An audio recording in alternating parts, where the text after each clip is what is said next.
Welcome to Nisha classes at UK.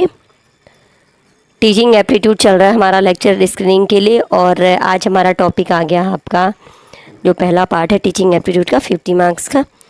उसके syllabus के base पे हम आपको ये टॉपिक करवा रहे हैं। ठीक है, आज का टॉपिक क्या है? शिक्षण प्रक्रिया एवं संप्रेषण, यानी टीचिंग में जो कम्युनिकेशन यूज़ होता है उसके विषय में। बहुत बड़ा टॉपिक नहीं है ये, और जितना भी इम्पॉर्टेंट मटेरियल था वो मैंने आपको यहाँ पे प्रोवाइड करवाने की कोशिश की है। अगर और कुछ भी मिलता है तो मैं आपको इसमें क्या करूँगी, आपको थोड़ा सा, अब क्योंकि मिलती तो चीज़ें बहुत सारी हैं लेकिन आपके काम कितनी आती हैं, हम आपको वही चीज़ करवाना चाहते हैं। ठीक है, तो चलिए पहले देखते हैं क्या शिक्षण प्रक्रिया और संप्रेषण जो टॉपिक है हमारा, उसके हिसाब से शिक्षण प्रक्रिया में संप्रेषण का बहुत ज़्यादा महत्व है।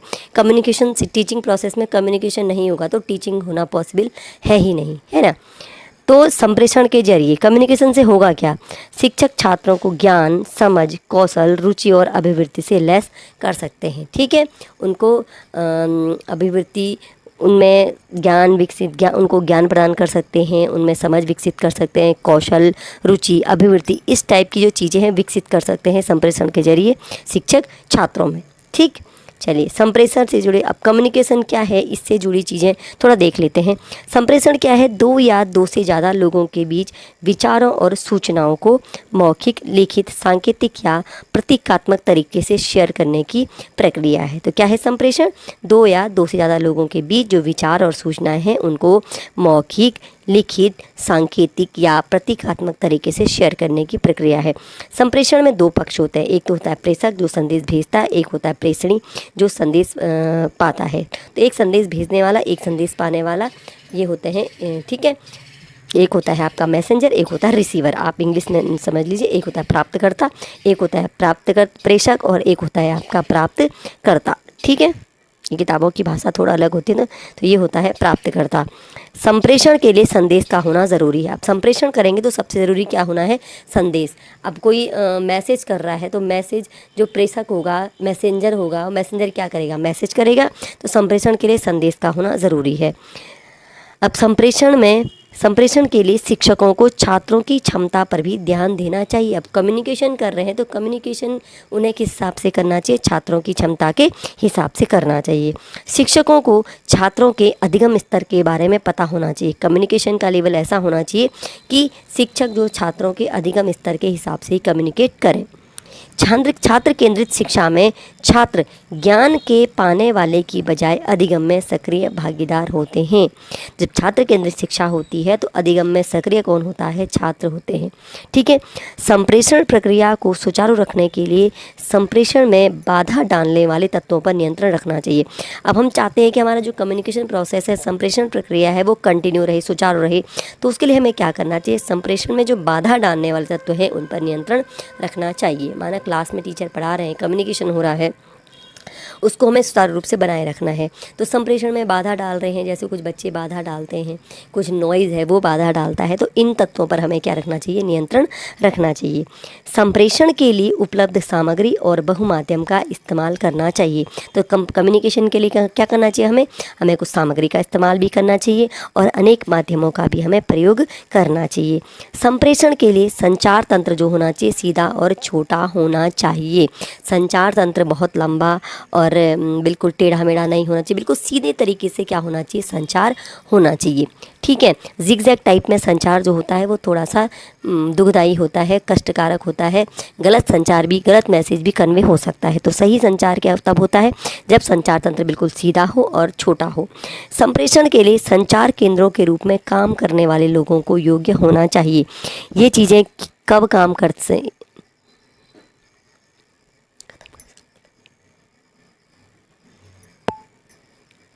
ठीक है,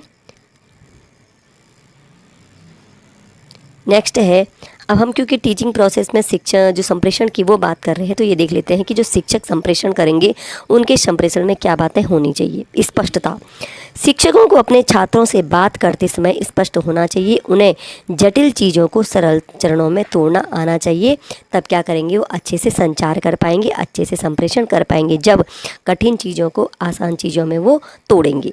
ठीक है, नेक्स्ट है सुनना। शिक्षकों को छात्रों के विचारों को सुनना और समझना चाहिए।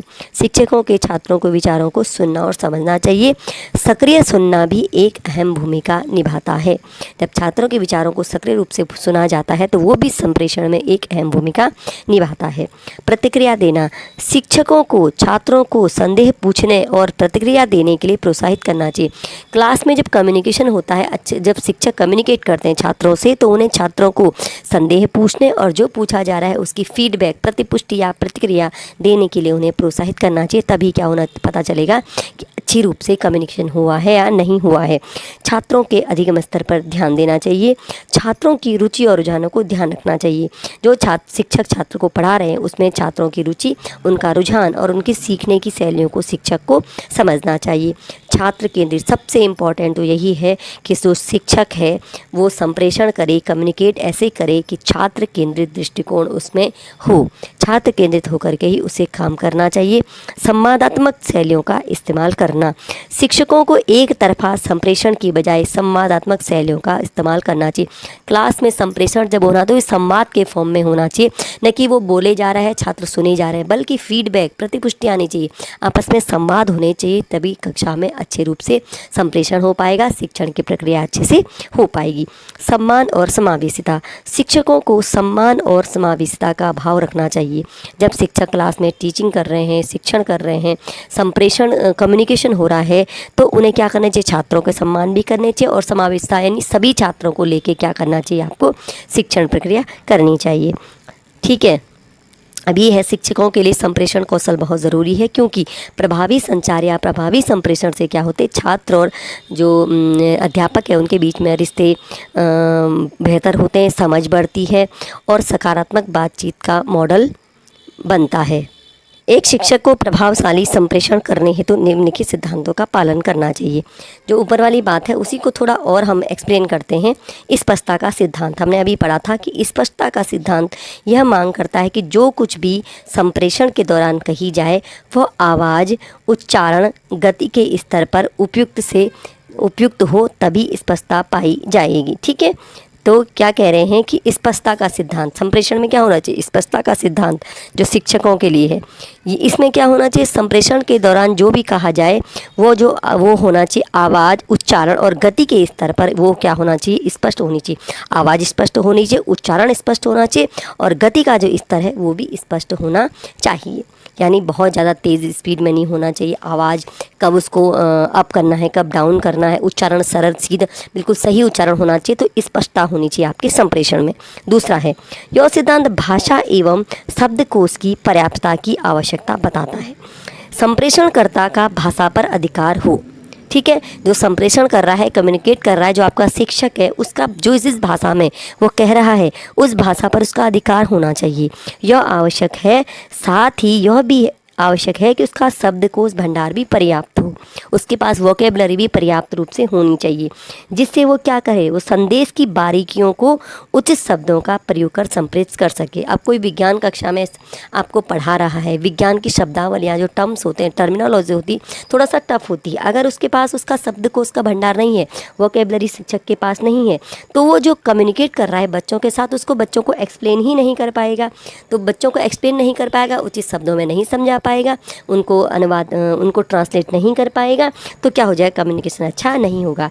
इसलिए क्या होना चाहिए, जो शिक्षक है आपका उसके पास भाषा पर अधिकार होना चाहिए और उसका शब्दकोश क्या होना चाहिए, भंडार हो, उसके पास शब्दकोश का भंडार यानी वोकेबलरी भी उसकी अच्छी होनी चाहिए। फिर क्या है, शिक्षक पढ़ाते समय प्रमुख विषय पर ही केंद्रित रहे, विभिन्न विषयों में भटकता न रह जाए। जिस टॉपिक को टीचर पढ़ा रहा है वो उसी टॉपिक पे सेंट्रलाइज्ड होना चाहिए, उसे इधर उधर नहीं भटकना चाहिए। अब वो माना आपको पॉलिटिकल साइंस पढ़ा, राजनीति विज्ञान पढ़ा रहे हैं, पढ़ाते पढ़ाते आपके किसी और विषय की ओर चले जाए तो जिस टॉपिक को पढ़ा रहे हैं वहाँ से भटक जाएंगे, चीज़ें समझ में नहीं आएंगी। इसलिए क्या होगा, शिक्षक को पढ़ाते समय प्रमुख विषय पर ही ध्यान केंद्रित करना चाहिए। फिर है सामान्य स्रोत से तात्पर्य शिक्षक, सामान्य स्रोत से तात्पर्य यह है कि शिक्षक को एक सामान्य पृष्ठभूमि की पहचान होनी चाहिए जो विद्यार्थी समझ सके। यह सामान्य भाषा हो सकती है। तो शिक्षक को एक सामान्य पृष्ठभूमि की पहचान होनी चाहिए जो पृष्ठभूमि जो विद्यार्थी है, जो उनका रिसीवर है, प्राप्त करता है, वह उसको समझ सके। अब ये सामान्य पृष्ठभूमि या सामान्य भाषा हो सकती है। छात्र जो शिक्षक है उसे छात्रों के मानसिक स्तर के अनुसार ही अपना संदेश प्रसारित करना चाहिए। जो भी वो कह रहा है, जो भी कम्युनिकेट कर रहा है छात्रों के साथ शिक्षक, वह छात्रों के मानसिक स्तर के अनुसार ही उसको कहना चाहिए। मानसिक स्तर छात्रों का बहुत कम है और आप बहुत हाई लेवल की बातें कर रहे हैं, तो ये कम्युनिकेशन कंप्लीट नहीं हो पाएगा। और कम्युनिकेशन तभी होता है जब जो प्रेषक है, जो संदेश करता है, संदेश जो आपका दे रहा है, उसकी चीज़ें जब प्राप्तकर्ता को समझ में आ जाए तो ही संदेश क्या होता है, कंप्लीट होता है। इसलिए दूसरे को समझ में आना भी बहुत ज़रूरी होता है। फिर है समय का सिद्धांत। संप्रेषण समय के अनुरूप होना चाहिए। उदाहरण के लिए वर्षा ऋतु के समय वर्षा के बारे में पढ़ाना उसे प्रभावशाली बनाएगा। क्यों? क्योंकि विद्यार्थी के दैनिक अनुभव में वर्षा ऋतु होने पर उसे संबंधित संदेश वो आसानी से ग्रहण कर पाएगा। वर्षा ऋतु में वर्षा से संबंधित संदेश बताएंगे तो समझ में आ जाएगा। आप गर्मियों में गर्मियों से संबंधित बताएंगे, वर्षा ऋतु में वर्षा से संबंधित। आप भारत में आप जैसे कोई त्यौहार आ रहा है उसके हिसाब से आप बच्चों को समझाएंगे तो क्या हो जाएगा, बच्चे आपस में जब कनेक्टिविटी करते हैं, रिलेवेंट चीज़ें होती हैं, ठीक है, तो बच्चे आसानी से समझ सकते हैं। ठीक, तो क्या होना चाहिए, संदेश जो होना चाहिए वो समय के अनुसार होना चाहिए। अधिगमकर्ता की स्थिति के अंतर्गत, अब अधिगमकर्ता की स्थिति भी शिक्षकों के लिए संप्रेषण में महत्वपूर्ण भूमिका निभाती है। इसके अंतर्गत क्या है, भौतिक वातावरण। अधिगमकर्ता की स्थिति में क्या आएगा, जैसे भौतिक वातावरण से कमरा प्रकाश हवा युक्त होना चाहिए, उचित फर्नीचर होना चाहिए, उसकी मानसिक स्थिति का प्रेरणापूर्ण होना आवश्यक है। तो अधिगमकर्ता की स्थिति के अंतर्गत संप्रेषण होना चाहिए जिसमें क्या आएगा, भौतिक वातावरण, जैसे कमरे जो प्रकाश युक्त हवा युक्त वेंटिलेटेड कमरा होना चाहिए, फर्नीचर अच्छा होना चाहिए। छात्र की जो मानसिक स्थिति है वो प्रेरणा से भरी भी होनी चाहिए, मोटिवेटेड होनी चाहिए, तो इसमें क्या होगा, संप्रेषण अच्छा होगा। फिर है श्रवण कौशल का संप्रेषण के अंतर्गत बहुत अधिक महत्वपूर्ण है। ठीक है, कहा भी गया है कि श्रवण एक कला है, अतः प्रेषक को श्रवण कला की युक्तियों की जानकारी होनी चाहिए और संप्रेषण के दौरान उसका उपयोग करना चाहिए। तो श्रवण कला की भी जानकारी होनी चाहिए संप्रेषक या शिक्षक को। पृष्ठपोषण सबसे इम्पॉर्टेंट आपका फीडबैक। पृष्ठपोषण संप्रेषण के अंतर्गत यह आवश्यक है कि प्रेषक या स्रोत जो आपका टीचर है वह पृष्ठपोषण हेतु अपने छात्रों या ग्रहणकर्ता को पर्याप्त स्वतंत्रता प्रदान करे। वो छात्रों को मौका दे, माहौल दे कि वो क्या करें, स्वतंत्र होकर के अपना फीडबैक दें, जिससे ग्रहणकर्ता क्या हो, अपनी प्रतिक्रिया दे सके बेझिझक। तभी संप्रेषण क्या होगा, आपका प्रभावशाली हो पाएगा। ठीक है, जब वो अपनी प्रतिक्रिया देंगे और प्रतिक्रिया स्वतंत्र रूप से दे पाएंगे। कम बिचौलियों का सिद्धांत। यह भाषा क्या कहती है कि स्रोत या प्रेषक जो आपका टीचर है या ग्रहणकर्ता या विद्यार्थी के बीच संप्रेषण के दौरान एक दूसरे के साथ प्रत्यक्ष संबंध होने चाहिए तो संदेश सही एवं प्रभावशाली ढंग से पहुंचता है। कहने का मतलब ये है कि अगर आपके टीचर ने पढ़ाया और वो पढ़ाई आप किसी अन्य के माध्यम से आप तक पहुंचती है, प्रत्यक्ष संबंध नहीं होता है, तो संदेश प्रभावशाली नहीं होता है। संदेश प्रभावशाली तभी होता है जब शिक्षक और छात्र के बीच में प्रत्यक्ष संबंध होते हैं। माना अब छात्र क्लास में एब्सेंट है, टीचर ने पढ़ाया और आपने किसी अन्य छात्र से वो चीज़ सीखी, ठीक है, आपने किसी अन्य माध्यम से किसी की कॉपी से वो नोट किया है, कहीं से आपने वो फिर से दोबारा जब तक आप जो आपका शिक्षक है उसे नहीं सुनेंगे, संप्रेषण डायरेक्ट नहीं होगा शिक्षक और छात्र के बीच में, तो जो शिक्षक का जो संदेश है, जो उसका लेसन है, वो प्रभावशाली ढंग से छात्र तक नहीं पहुंच पाएगा। लेकिन यदि दोनों के बीच कुछ बिचौलिए आ जाए, कोई बीच में मीडिएटर आ जाए, तो संदेश का पूरी तरह से विकृत रूप ग्रहणकर्ता तक पहुंचता है। इससे संबंधी एक मनोवैज्ञानिक प्रयोग भी है जिसमें यह सिद्ध किया जा चुका है कि बिचौलियों की अधिक संख्या ये संदेश को ग्रहणकर्ता तक विकृति के रूप में ही पहुंचती है। ठीक है, स्रोत से संदेश को ठीक है। तो जहाँ से संदेश जा रहा है, अगर ज़्यादा बीच में मीडिएटर होंगे तो जो निश्चित है कि जो संदेश है वो विकृत रूप में पहुँचता है। आप अगर खुद से अप्लाई करके देख लीजिए, आप एब्सेंट हैं, आपने अदर स्टूडेंट से पूछा कि सर ने कल क्या पढ़ाया था, उन्होंने आपको बताया कि सर ने ये पढ़ाया था, तो जो आपके टीचर ने पढ़ाया है, जो आपके सहपाठी ने आपको समझाया है, तो उनमें फ़र्क होगा और जो संदेश आपके पास जो पहुंचना था वो प्रॉपर रूप में नहीं पहुंच पाता है। फिर है विश्वास एवं आत्मविश्वास का सिद्धांत। विश्वास एवं आत्मविश्वास का सिद्धांत यह बताता है कि प्रेषक या स्रोत, प्रेषक वही है जो संदेश भेजता है, उसके प्रति ग्रहणकर्ता जो संदेश प्राप्त कर रहा है, रिसीवर है, उसका विश्वास होना चाहिए। जैसे छात्र का विश्वास होना चाहिए अपने शिक्षक के प्रति, ठीक है, कि संदेश का उसे यह विश्वास होना चाहिए जो हमारे शिक्षक हैं वो सही कह रहे हैं। दूसरी ओर प्रेषक में स्रोत के प्रति, संदेश के प्रति आत्मविश्वास होना आवश्यक है। जो प्रेषक है उसे भी क्या होना चाहिए, संदेश के प्रति आत्मविश्वास होना आवश्यक है, जिससे वह प्रभावपूर्ण ढंग से संप्रेषण कर सके। तो जो प्राप्त करता है उसको तो प्रेषक या संप्रेषक जो आपका टीचर है उसके प्रति आत्मविश्वास होना चाहिए, और जो प्रेषक है, जो मैसेंजर है, उसे भी अपने भेजे हुए संदेश के प्रति उसे भी स्वयं पे क्या होना चाहिए, आत्मविश्वास होना चाहिए, जिससे वह प्रभावपूर्ण ढंग से संप्रेषण कर सके। अगर उसमें आत्मविश्वास नहीं होगा तो क्या होगा, वह अच्छे से संप्रेषण नहीं कर पाएगा, अपनी बात रख ही नहीं पाएगा। ठीक है, चलिए अब आगे बढ़ते हैं। संप्रेषण के प्रकार। संप्रेषण के कई प्रकार होते हैं, कुछ जो मेन प्रकार है वो हम देख लेते हैं। मौखिक संप्रेषण, जब दो या दो से ज़्यादा लोगों के बीच बातचीत के लिए शब्दों का इस्तेमाल किया जाता है तो इसे हम कहते हैं मौखिक संप्रेषण। ठीक है, जब बातचीत के लिए शब्दों का इस्तेमाल किया जाएगा, यह है मौखिक संप्रेषण, और यह आपकी डेली लाइफ में बहुत ज़रूरी है।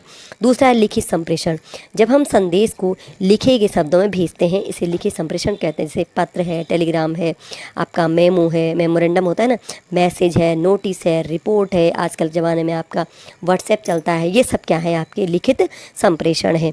गैर शाब्दिक संप्रेषण, जिसमें शब्द नहीं हो, जब शब्दों का इस्तेमाल नहीं किया जाता तो इसे गैर शाब्दिक संप्रेषण कहते हैं। इसमें क्या होंगे, चेहरे के भाव, शरीर की गति, हाव भाव, आँखों का संपर्क, स्पर्श, स्थान, सुर और स्वर शामिल हैं। जैसे आपके सामने कोई हो, आप बोल नहीं सकते, लिख के नहीं बता सकते, तो अपने हाव भाव से, आँखों के रिएक्शन से, आप हाथों के इशारों से आप क्या करते हैं, संप्रेषण करते हैं, तो इसे हम क्या कहेंगे, गैर शाब्दिक संप्रेषण करते हैं। कोई पूछता है आपने खाना खाया, या हाथ से कह देगा खाना खाया, गर्दन हिला के बोलते थे नहीं खाया।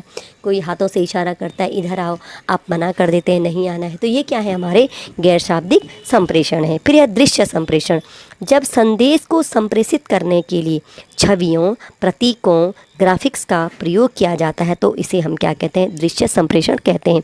कई बार क्या होता है ना, जैसे कई एग्ज़ाम होते हैं, वहाँ चित्रों के माध्यम से क्या होता है, बच्चों को आंसर लिखने होते हैं, तो जो वो क्या है, वो है आपका दृश्य संप्रेषण। आपको चित्रों के माध्यम से, ग्राफिक्स के माध्यम से, छवियों के माध्यम से क्या है, चीज़ें समझनी है, वो है आपका दृश्य संप्रेषण।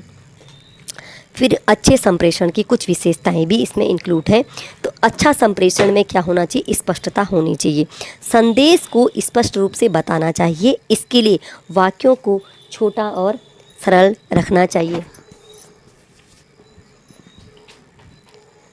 संदेश को स्पष्ट रूप से बताना चाहिए, ठीक है, इसके लिए क्या, स्पष्ट रूप से बताने के लिए वाक्यों को छोटा रखें और वाक्यों को सरल रखें। दूसरा, प्राथमिकता, निष्क्रिय आवाज़ की जगह हमें निष्क्रिय आवाज़ की जगह सक्रिय आवाज़ का इस्तेमाल करना चाहिए, तो इसको लिखेंगे हम सक्रियता। ठीक है, तो क्या होनी चाहिए, हमारे संदेश में, संप्रेषण में सक्रियता होनी चाहिए, निष्क्रियता नहीं होनी चाहिए। फिर है आपका प्रतिपुष्टि, संप्रेषण में फीडबैक के लिए जगह होनी चाहिए, श्रोताओं की प्रतिक्रिया के बिना संप्रेषण की प्रक्रिया पूरी नहीं होती। आपने कॉल की, आप किसी को कॉल करते हैं, कम्युनिकेशन है, आपने किसी को कॉल किया और उधर से कोई आंसर ही नहीं आया तो आपका तो कम्युनिकेशन पूरा होता ही नहीं है। तो श्रोताओं की प्रक्रिया के, प्रतिक्रिया के बिना आप जैसे कोई परफॉर्मेंस होती है, कोई भाषण देता है, कोई स्पीच देता है, क्लैपिंग नहीं होती है, जब तक क्लैपिंग नहीं होती पता नहीं चलता है कि संदेश उन तक पहुँचा ही नहीं पहुँचा। तो प्रतिक्रिया क्या होना बहुत ज़रूरी है आपके संप्रेषण में। श्रोताओं की ज़रूरतें, संप्रेषण श्रोताओं की ज़रूरतों के हिसाब से होना चाहिए। आपने अगर कोई प्रोग्राम है, कोई आपका मंच पे कोई प्रोग्राम होता है, आपका वो स्वतंत्रता दिवस पे है, चलो मैंने राखी पे है, रक्षाबंधन पे है, और आप उसमें 15 अगस्त की बातें बता रहे हैं, तो क्या होना चाहिए, वो श्रोताओं की ज़रूरत के हिसाब से नहीं है। कोई आप हेल्थ से संबंधित कोई प्रोग्राम है, आपने रख दिया कि एक हेल्थ से संबंधित यहाँ पे प्रोग्राम होने जा रहा है, कुछ विशेष लोग आएंगे, वो स्वास्थ्य से संबंधित बातें बताएंगे, लेकिन वो बातें बता रहे हैं कि अब रशिया और यूक्रेन का युद्ध हो रहा है, तो वो श्रोताओं की ज़रूरत के हिसाब से नहीं है। तो इस प्रकार के जो संप्रेषण है वो भी हमारे लिए ठीक नहीं है। तो ये संप्रेषण की विशेषता है कि वो श्रोताओं के ज़रूरतों के हिसाब से होना चाहिए। समन्वय, प्रेषक और प्राप्तकर्ता के बीच तालमेल सबसे ज़रूरी है आपके उसमें संप्रेषण में। उपयोगिता, संप्रेषण प्राप्तकर्ता के लिए उपयोगी होना चाहिए, वरना उस संप्रेषण का कोई फ़ायदा ही नहीं है। भाषा, भाव और मुद्रा, संदेश और प्रेषक की भाषा, जो हमारा संदेश मैसेज है, और जो प्रेषक है जो हमारा मैसेंजर है, उसकी भाषा, भाव और मुद्रा में समरूपता होनी चाहिए। अगर वो कोई चुटकुला सुना रहा है और उसकी जो मुद्रा है वो बिल्कुल रोने वाली मुद्रा है, तो ये क्या है, एक उपयुक्त अच्छे संप्रेषण की विशेषता आपकी नहीं होगी। ठीक है, तो इस प्रकार ये हमने कुछ इसकी विशेषता, अगर और मटेरियल मुझे लगता है आपके लिए इम्पॉर्टेंट है MCQs, तो मैं ज़रूर प्रोवाइड करवाऊँगी। और एक और चीज़ इसमें जो है, संप्रेषण के चरण जो हैं वो 5 चरण होते हैं, हमने लिखना भूल गए। सबसे पहले क्या होता है, एक संदेश जो आपका प्रेषक होता है, फिर क्या होता है, एक संदेश होता है, ठीक है, संदेश की फिर क्या होती है, आपकी कोडिंग होती है, ठीक है, कोडिंग से फिर क्या होता है उसका 5 चरण होते हैं ना, प्रेषक, संदेश, कोडिंग और आपका फिर डिकोडिंग, फिर उस मीडियम होगा, आपका मीडियम होगा, उसके बाद डिकोडिंग होती है, और डिकोडिंग के बाद वो कहाँ पहुँचता है, आपके रिसीवर तक पहुँचता है, प्राप्तकर्ता तक। ठीक है, तो प्रेषक होगा, प्रेषक के बाद जो प्रेषक एक संदेश भेजेगा, ठीक है, तो संदेश क्या होगा, संदेश फिर कोडिंग होगा, कोडिंग के बाद क्या होगा, एक मीडिएटर से होकर जाएगा, मीडिएटर के बाद किसी मीडियम में जाएगा, फिर उसकी डिकोडिंग होगी, फिर वो क्या होगा, प्राप्तकर्ता तक पहुंचेगा। इसको मैं आपको क्या करूंगी, जो हमारे पास जब कमेंट बॉक्स में इसको आपके लिए थोड़ा सा ये चरण आपको उसमें मिल जाएंगे, अभी लिखने में थोड़ा सा दिक्कत हो रही है। चलिए मिलते हैं आपसे नेक्स्ट क्लास में नेक्स्ट टॉपिक के साथ।